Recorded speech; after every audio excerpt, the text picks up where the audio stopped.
First pick. Alrighty, welcome to another episode of On the Clock, your Just Baseball College and MLB Draft podcast. I'm Jared, got Jason with me, but we have an awesome guest with us today, Mason Neville out of Oregon. Mason, how are you doing today, man? I'm doing great. Thanks for having me, guys. Yeah, we're excited to have you on. You've been on an absolute tear lately. But first question we always ask guests, just for the viewers who don't know you, give it a little bit of background on yourself and kind of how you've gotten to where you are today. Yeah, to start it off, I'm from Las Vegas, so pretty good baseball scene growing up, just in Vegas and the West Coast in general. Grew up kind of just going to California or Arizona for travel ball tournaments and playing some good competition in the West Coast. And then obviously in high school, there's some bigger tournaments out in the East Coast, in Georgia and Florida. But yeah, just kind of growing up in the West Coast, I was kind of surrounded by great competition growing up, and that's kind of what I chased, was to play with and play against the best competition. And I think that kind of set me up early to put me in the position where I'm at today, thankfully. And just playing that good competition and always striving to get better and compete kind of jump-started that, I guess you can say. And then growing up and maturing and getting bigger physically also helps, definitely. But yeah, I'd say that kind of was the big focal point, was just to always kind of find and always play against the biggest competition growing up. So I love that. And you've kind of just really had a massive breakout this year, right? You broke the Oregon program home run record, hitting number 19 over the weekend. What's really clicked for you, not just at the plate, but both mentally and physically? yeah, honestly, just my approach, really. Just kind of maturing as a baseball player has kind of been the biggest thing for me. And I've said this a couple of times now. I feel like kind of growing up and maturing in the game mentally, I'd say for the most part, just even in BP, I kind of use this example a lot, is in batting practice, especially with metal bats. I feel like it's pretty easy to drive the ball and hit home runs. And I mean, that's probably a lot more fun than hitting low line drives in batting practice. But ever since the end of last year and through the fall and before the season started, I've always kind of wanted to and really stayed focused on, I guess you can say, was hitting low line drives in batting practice and getting my swing grooved for the game, instead of getting excited to hit home runs in batting practice and all that kind of stuff. And I feel like that has really dialed my swing in for the game, and then it frees me up for the game as well. So I can just go out there and stick with my approach in the game and not have to worry about any mechanics or anything like that. I just have to be on time for the pitcher and recognize a pitch that I feel like I can drive and then swing at that pitch. So that's been a big adjustment, I feel like, and just maturing through the game that I've noticed recently in the past year and a half or so. And I feel like it's elevated my game big time. And so just kind of having that maturity now that I'm a junior and I'm growing up a little bit, I feel like that's kind of the biggest notice I've had. Yeah, I love that. I kind of love how you've kind of talked about adjusting your approach too. And you were kind of highly tied to prospect out of high school and kind of building off of that as well. You, of course, hit your struggles as you kind of went into D1 baseball. But as you kind of gone along this journey, have there been any parents, coaches, or mentors that really have helped shape you and get you to kind of where you are today? Yeah, definitely. I'd say my dad has always been there. He Yeah. was my coach growing up, and I'd say that's my biggest mentor.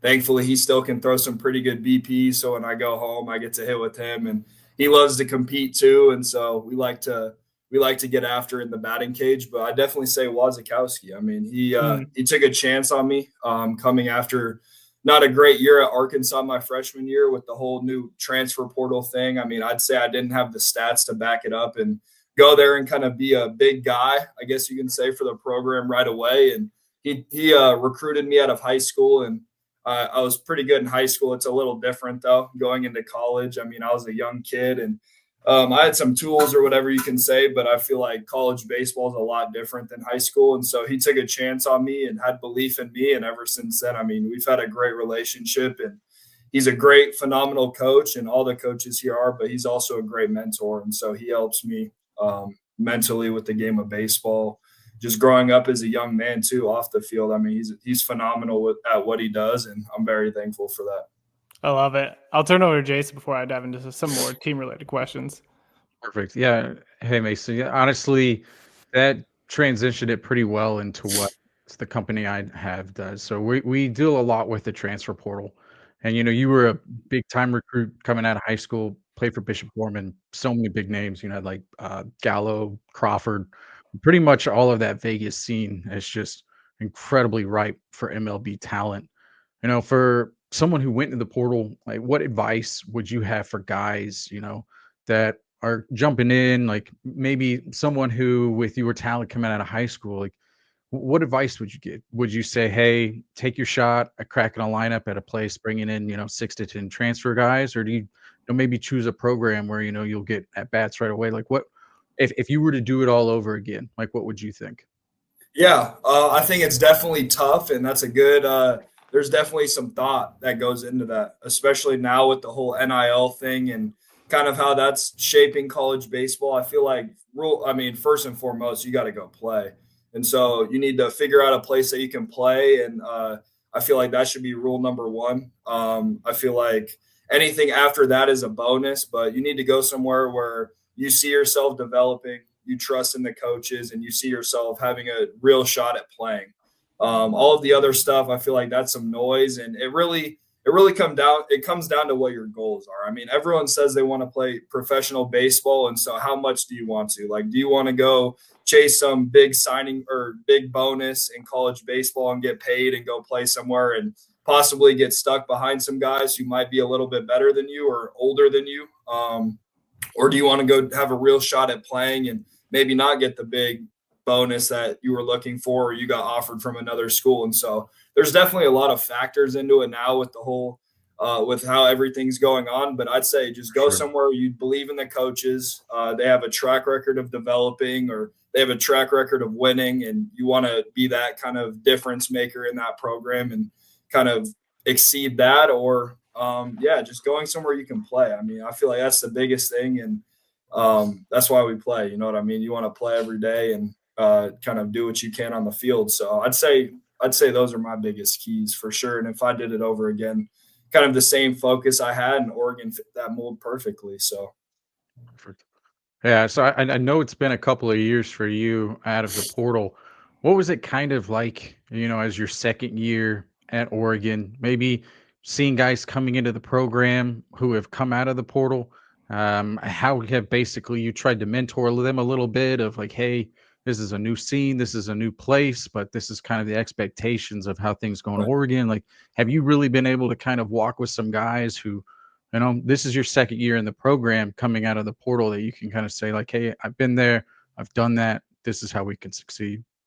Yeah, definitely. I mean, we have some talent, freshmen even, that have come in, and there's a standard of how they do things here for sure. And I think that's why they've been successful in the past couple of years. It's a hard work standard. You know what I mean? If anyone's watched kind of our batting practice or anything like that, like we have pitchers diving in the outfield during BP. Like it's you don't really see it a whole lot, but that's the standard here. I mean, there's effort, and that's kind of just how it's based off of.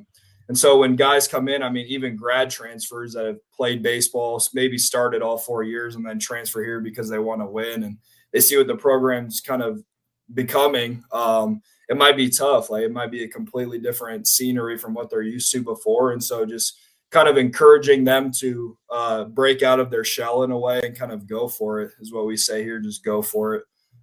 That's the biggest thing. But yeah, even incoming freshmen, I mean, it's to come here and kind of the workload and how intense sometimes it can be in college baseball for a 17, 18-year-old kid. I mean, it might be a lot. And you just encourage them and just believe in them and show them that you have belief in them because, I mean, they're young. They might get sped up at times or whatever the case is. And so just encouraging that would probably be the biggest thing and just letting them know that we have their back and we believe in them. And if you go for it and show that you're working hard and all that kind of stuff, I mean, everyone makes mistakes and errors or whatever the case is. And so we're not worried about that. It's more of the kind of go for it aspect, like I was saying, and just having that work and having that effort. So Nice. And I have to bring in a random question because yeah. honestly, you transitioned to it quite lovely.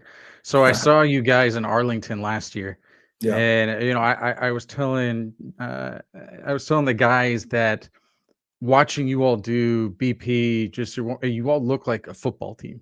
And you were saying you were someone like who's got some tools, and so the question would be, if there was a guy on your team that you were like, hey, threw pads on today, like who do you think would go? Because you guys have your spring game coming up actually this Saturday. Yeah. We were just talking with your guy. Who do you think could join the Oregon team tomorrow if they put on Yeah, some I pads? mean, honestly, there's a couple. Last year we had, starting Jeez. linebacker. I mean, Yeah. he was a tank. I mean, he was awesome. But honestly, now there's a couple. I mean, I'd like to say me possibly. I played Wide football receiver. I would back in think the I put day. you a wide I don't receiver. know I don't about know at what you play. Oregon, but I don't know about Yeah. at Oregon, but I'd say maybe somewhere they'd find a spot for me. But yeah, I Yeah. mean, we have Hellman, big dude. Walsh is a big dude, really Yeah. athletic. Yeah. Hellman's a beast. I mean, I feel like someone can find a spot for him. Let's see. I mean, we're pretty athletic. I'd say our team, our catcher, Chase Meggers. I mean, he's an animal. He can do it. I know there's a ton. Maybe I'm forgetting some, but I'd say a lot of the guys could possibly go play football. Find a spot. I mean, put them on kickoff team and tell them to go hit somebody. I don't know if they allow intramurals anymore for your quality of baseball, but Yeah. I'm sure that would have been a fun team. Oh yeah. Pass back to you, Jade. Yeah, just building off of that, just talking about kind of the team chemistry. I saw you all play at Maryland. I live out in the Maryland area. You guys are up to 27-17 star, like 14-7 in conference, right? And just watching you guys having to kind of play that like 4-game set basically within 3 days because you got rained out. Yeah. Talk about that road trip a little bit, right? Like coming from Oregon, going to the East Coast. Like, what was that like for you guys and having to kind of like battle through some of that adversity? Yeah, I mean, I'd say it's definitely tough. It's kind of, it's just a little roadblock, I guess you can say. I mean, especially the team before, I mean, you're kind of used to traveling in your region, and so the flights aren't too bad to go across the country. I mean, yeah, but you try not to make any excuses up for it. You know what I mean? We traveled there a couple days early, got to practice, kind of got that jet lag off, I guess you can say. But yeah, I mean, to go out there in a whole different scenery and kind of play a team we're not familiar with, I mean, it's a little different, but at the same time, it's baseball. So you're also excited for those moments, and you're excited to experience a new conference and play new teams. I mean, I've been fortunate enough. I got to experience the SEC a little bit. Last year we were in the Pac-12. Now we're in the Big Ten. And so that's pretty cool at the end of the day. And so you can't really complain about a whole lot. But yeah, I mean, I definitely say it's a little challenging to go and fly across the country and try and compete at your best. But I mean, we did pretty well, I think, and I think we'll plan on continuing to do so. And yeah, I mean, it's been a fun year so far. It's been interesting. So yeah, I love it. I was going to ask too, you all have the big series coming up against Oregon State. You guys are just on a roll, playing really good baseball. What's the energy been like in that clubhouse for you all? It seems like you all are kind of rolling on the same page here. Yeah, it's pretty easy. I mean, it helps a lot when we had a lot of our guys come back from that super regional lineup last year. And so also to have Jacob Walsh come back and a couple older guys who are real big leaders for this team. Yeah, to have that and kind of have that leadership, and with Grinsell and the pitching staff and a couple other guys, just having those leadership guys really helps big time. But yeah, I mean, we've had to have the same lineup come back. I mean, the chemistry was already there. Obviously, we've got some guys in the portal or freshmen that came in, good bits and pieces that are really talented that you can plug in or whatever, that Was can do whatever he wants to do with. But for the most part, it's kind of the same core that has been there. And yeah, I mean, just being around each other every day and continuing to build relationships and competing with each other, I mean, it helps, you know what I mean? And so when you go out there and, for example, yesterday, like to go out there and have a big inning or a couple big innings and kind of show that, I mean, it's pretty fun. That was a pretty fun game to be a part of, and to see all these guys fired up for each other and all that kind of stuff. That's what it's all about. So I feel like it's pretty big. Yeah, I think that was my biggest takeaway too when you all played Maryland. It was like even that first game against Kyle McCoy, who was the ace. You guys were down in that game and then still wound up coming back. Like the resiliency is there, and you can kind of see it within the veteran leadership, which is cool. Yeah. So I'm going to dive into some fun questions. We kind of wrap up with like 5 rapid fire more fun questions. So the first one is, what's the go-to food spot in Eugene? Ooh, there's a couple. So we'll go eat before a series. We like this place. It's called Fuji. It's like a Japanese steakhouse. It's really good. We'll go there and get a good meal in before a weekend, Nice. and kind of all hang out and just build some team bonding up. There's a burger place here. It's called Bowen Vine. It's pretty good. It's kind of like a gourmet burger sit down spot. They offer a bunch of stuff. The team, each guy kind of gets a different burger there. It's pretty good.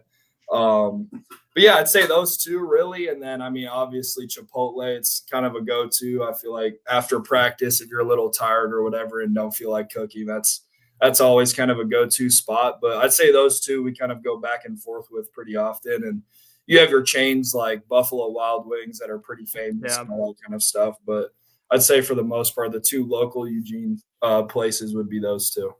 I love it. For you, what's your favorite college baseball moment? I have to imagine like breaking the program record was pretty cool, but what's your like favorite moment you've had so far in your career? Yeah, I'd say, yeah, that was pretty cool. Just not even because of the record. I feel like kind of the spot that we were in right there, kind of down by one. They had some momentum after that inning, and we came back and responded big time after that. I feel like that was a big spot in the game for that. But yeah, I mean, winning the regional was pretty cool. Even going to a regional was pretty cool. But yeah, I'd say besides going and playing well in the postseason and experiencing Texas A&M, even though they won the series, I mean, playing in that environment was pretty cool. But yeah, besides yesterday, I'd say winning that final game against Santa Barbara at Santa Barbara to go play A&M was pretty sweet. I mean, what a pitching performance that was from Kevin Sider. I mean, complete game. Can't get better than that. So it was pretty, I'd say that. Yeah, that was awesome. Third question is, if you could face one big league pitcher, who would it be? Oh, man. That's tough. Current, I mean, even any, I'd say Skeens, man. Yeah. I want to see what I got to my freshman year. Did you go up against him? I didn't get to face him. No, I didn't get to face him, but I saw him throw against us twice, and his 100 miles an hour looked a little different than some other 100 miles an hour. So, I mean, and you guys beat him electric. Both times. We did. Yeah, I think. Yeah, we did. I mean, that was a great team my freshman year at Arkansas. They were competitive, and they kind of had that same team bonding aspect that I'm starting to see from our guys. And so, yeah, I'd say Skeens. I love that. Yeah, he's only developing like 2 or 3 more pitches now. Oh, yeah, he throws like 10 pitches now. Yeah. What is that? It's nuts. Last question I got for you is, what's been the go-to walkout song this year? Yeah, I have one by, his name's ASAP Rocky. He kind of just goes out and says, yeah, and there's a pretty cool beat when it starts on Friday. I like that one, honestly. I feel like that gets me in the zone, and yeah, I think that one's pretty sweet. I like Carter's, our third baseman. He on Friday plays Many Men by 50 Cent. I feel like that one's pretty sweet. Right before, I kind of get pumped up to his walk-up song too, right before I hit. So I love it. Are you a guy who keeps your walk-up song the entire year, or do you like switch it up throughout the year? Yeah, so we do 3 here. I was thinking about doing 1 this year. I might just switch to 1 to get the crowd more engaged now that the weather's warming up. And I mean, we sold out the weekend for the most part this past weekend, and I'm sure Oregon State will. But at the same time, I feel like the ones I've been using are kind of working pretty well, so I might keep those. But I have one for Friday, Saturday, and Sunday. They're all different, but yeah, kind of different vibes, I guess you can say, for each day. So awesome. Well, Mason, man, we can't thank you enough for taking the time to join us on the Clock. We know it's a busy year, busy season. We've been absolutely having a blast watching you all play. So we're wishing you nothing but the best, man. Thank you. I appreciate you guys having me. This was awesome.